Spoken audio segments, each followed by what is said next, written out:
Heute lassen wir im Faszien-Channel mal die Bombe platzen. Es geht um Schröpfen. Wenn du Muskelverhärtung hast, Rückenschmerzen, Nackenschmerzen, Migräne, was auch immer, verklebte Faszien, dann könnte Schröpfen genau dein Ding sein. Heute zeigen wir dir, wie geht das, was gibt es überhaupt für Arten von Schröpfen, wie macht man das und wobei hilft es. Viel Spaß heute im Faszien-Channel.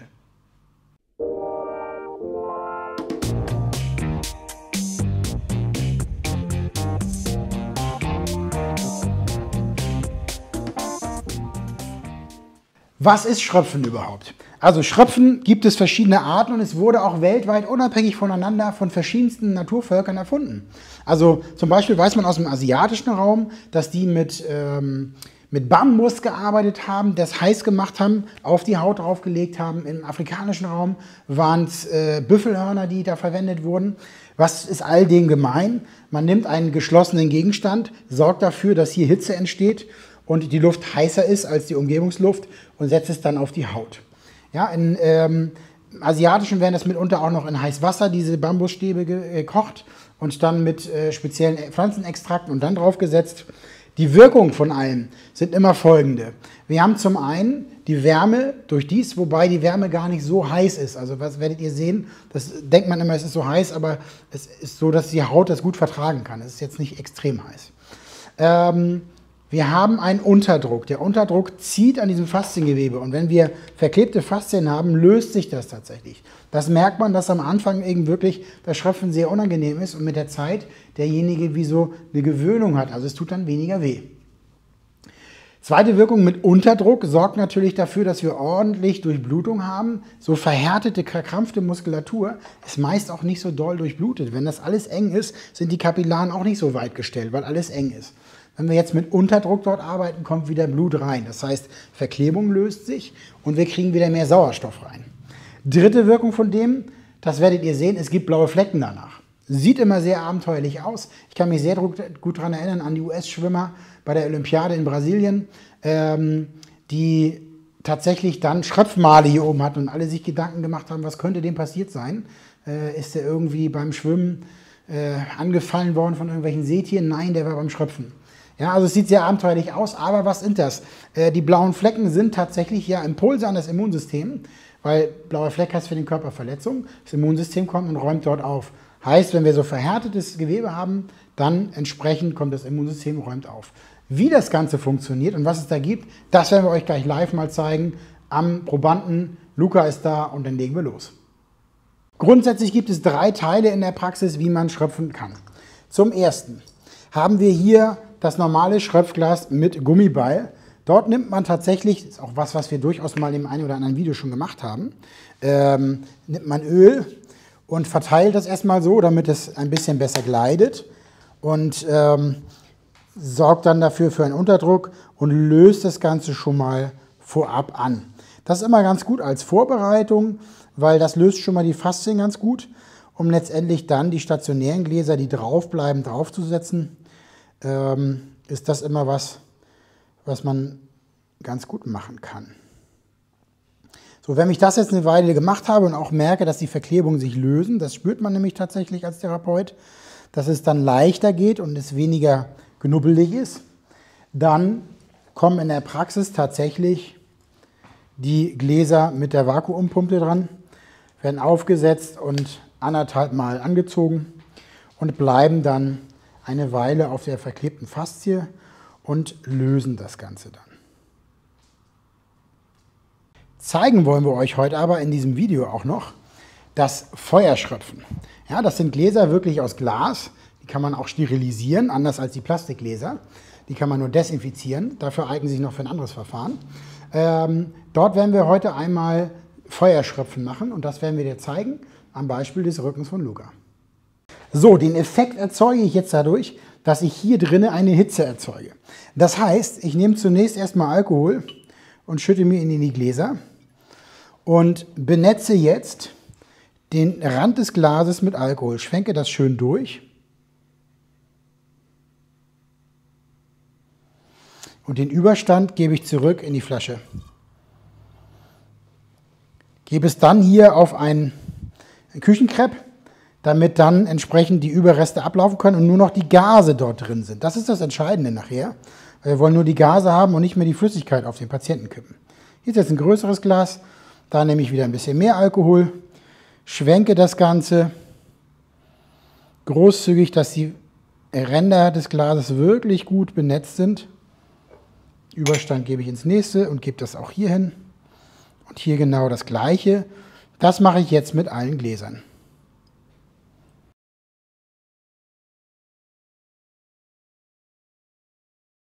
Ja, der Alkohol ist hochprozentiger Alkohol, ein Brennspiritus, also nichts, was man jetzt irgendwie trinken könnte. Das ist ganz wichtig darum, dass er eben gut brennt, also eine hohe Brennmöglichkeit hat, damit wirklich dieser Effekt entsteht, der Flamme, die wir nachher brauchen. Ne?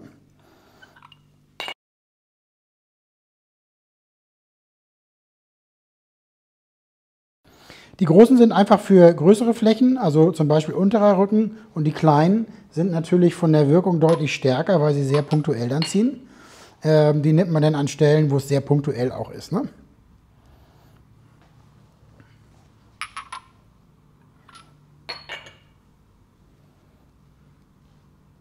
Wichtig ist, dass die Gläser senkrecht stehen, damit diese Gase auch da drin bleiben und dieses Sauerstoff-Alkoholgemisch sich anreichern kann.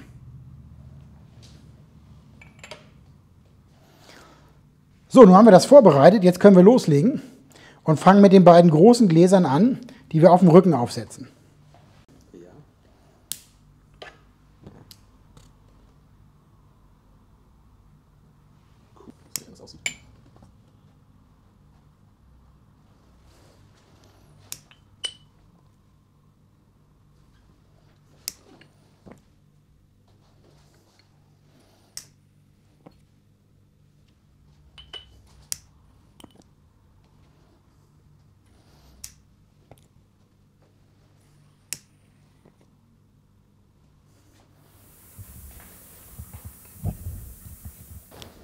Ja, viele fragen sich jetzt sicherlich, warum ist denn das nicht symmetrisch? Weil es halt nicht nach Symmetrie geht, sondern da, wo die Punkte sind, wo Verhärtung da war. Ne? Also hier waren sie ein bisschen weiter oben, beziehungsweise hier. Es geht also nicht um Symmetrie, sondern darum, wo die schlimmsten Verhärtungen sind. Wenn du mal so richtig Migräne oder Kopfschmerzen hast oder auch fiesen Rückenschmerz oder so, dann hilft eine Methode richtig, richtig gut, wenn du so extreme Verhärtung hast, blutiges Schröpfen. Das möchten wir dir jetzt zeigen. Wir haben hier schon 2 Punkte rausgesucht, die relativ fest sind. Einmal dort und einmal dort. Ja, beim blutigen Schröpfen ist ganz wichtig, natürlich sauber zu arbeiten. Also desinfizieren wir den Bereich erstmal großflächig, weil wir nachher natürlich dort entsprechend Blut haben werden.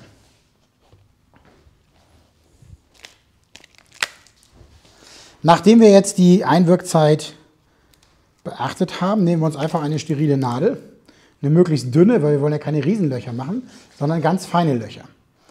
Und dann läuft es so, dass ich die Haut ein bisschen anpunktiere, genau an den Stellen, wo es ganz schlimm ist, und dann eben entsprechend dort ein Schröpfglas draufsetze, um wirklich da die Verklebung aufzulösen und das Ganze rauszuholen aus dem Körper. Geh doch mal hier rein, die Einwirkzeit haben wir jetzt schon berücksichtigt.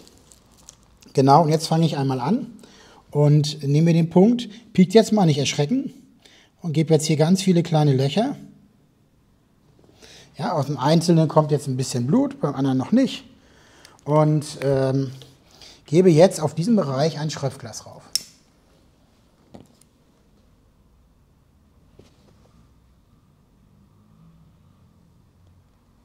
Ja, das ist jetzt vom Sog her nicht ganz so groß. Wir gucken mal, ob wir auf der anderen Seite das ein bisschen stärker noch hinkriegen. Nicht erschrecken, piekt jetzt nochmal.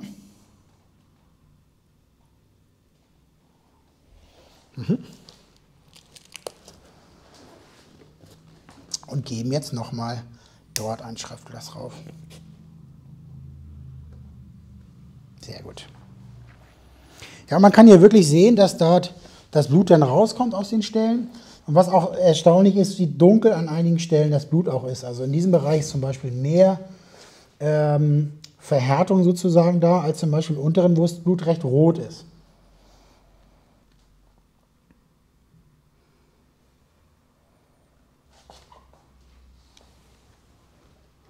Ja, nach so circa 10 Minuten sieht es dann tatsächlich so aus, dass wir eine deutliche Rötung haben. Und lösen ist relativ einfach. Man gibt dort wieder ein bisschen Luft rein in die Gläser. Zack, dann gehen sie runter. Wischt noch einmal nach, weil sich dort eben auch Exudat oder Schweiß gesammelt hat. Und dann schwupps.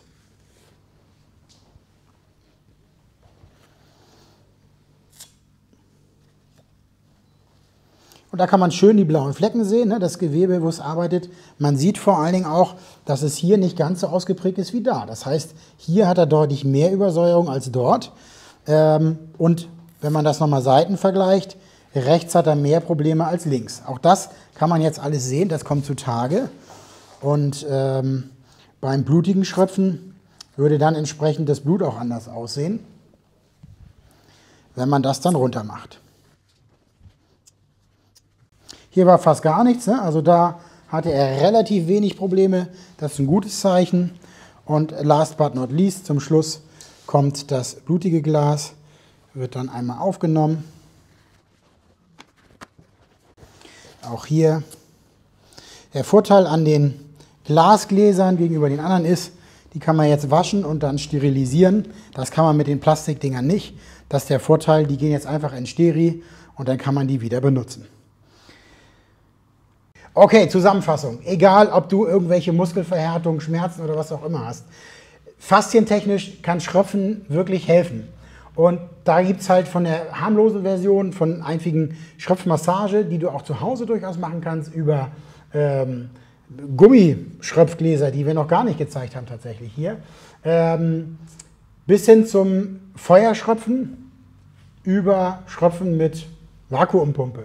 Verschiedenste Methoden, beziehungsweise das höchste in der Eskalationsstufe ist natürlich das Feuerschröpfen mit Blut, also blutig schröpfen.